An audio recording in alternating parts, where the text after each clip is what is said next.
நம்முடைய சத்தத்திற்கு பதில் கொடுக்கிற நல்ல தேவனை நாம் ஆராதிக்கிறோம். எப்பொழுது அவர் நம்முடைய சத்தத்திற்கு அவர் மறு உத்தரவு சொல்லுகிறார் என்று சொல்லி நாம் பார்க்கும்போது, சங்கீதம் 91ஆம் சங்கீதத்திலே கர்த்தராகிய தேவன் சொல்லுகிற ஒரு வார்த்தை, சில வார்த்தைகளை நாம் அங்கே பார்க்கிறோம். அவன் என் நாமத்தை அறிந்திருக்கிறபடினால் நான் அவனை உயர்ந்த அடைக்கலத்திலே வைப்பேன் என்று சொல்லிவிட்டு, அதனுடைய 15வது வசனத்தில் அவர் சொல்லுகிறார், அவன் என்னை நோக்கி கூப்பிடுவான், நான் அவனுக்கு மறு உத்தரவு அருளி செய்வேன்.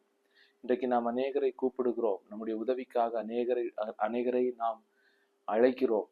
ஆனால் நமக்கு செவி கொடுக்காதவர்கள் போல நம்முடைய காரியங்களுக்கு ஒரு மதிப்பில்லாத ஒரு உலகத்திலே நாம் வாழ்ந்து கொண்டிருக்கிறோம். ஆனால் கர்த்தர் அழகாக சொல்லுகிறார், நீ என்ன நோக்கி கூப்பிடு, நான் உனக்கு மறு உத்தரவு சொல்லுவேன்.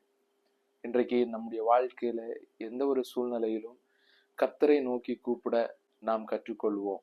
நம்முடைய வாழ்க்கையில பல பிரச்சனைகள் உண்டு, பல சூழ்நிலைகள் உண்டு, பல தேவைகள் உண்டு, பல சந்தர்ப்பத்திலே நாம் தவிக்கிறது உண்டு.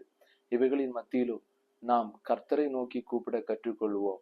கூப்பிட வேண்டிய இடத்திலே நாம் கூப்பிடும் போது, கேளுங்கள் உங்களுக்கு கொடுக்கப்படும் என்று சொன்ன கர்த்தருடைய வார்த்தையின்படி, நாம் வாசித்த இந்த வார்த்தையின்படியும், அவன் என்னை நோக்கி கூப்பிடுவான், நான் அவனுக்கு மறு உத்தரவு அருளி செய்வேன் என்று கர்த்தரே சொல்லி இருக்கிறார். ஆகவே நம்மை குறித்து கர்த்தருக்கு ஒரு நம்பிக்கை உண்டாகட்டும். இவர்களுடைய இக்கட்டான சூழ்நிலையிலே இவர்களுக்கு வேறு வாய்ப்பு இல்லை, என்னையே நோக்கி கூப்பிடுவார்கள் என்கிற ஒரு தைரியமும் ஒரு நம்பிக்கையும் கர்த்தருக்கு உண்டாக்கத்தக்க, அவரை பிரியப்படுத்துகிற வாழ்க்கை வாழுவோம்.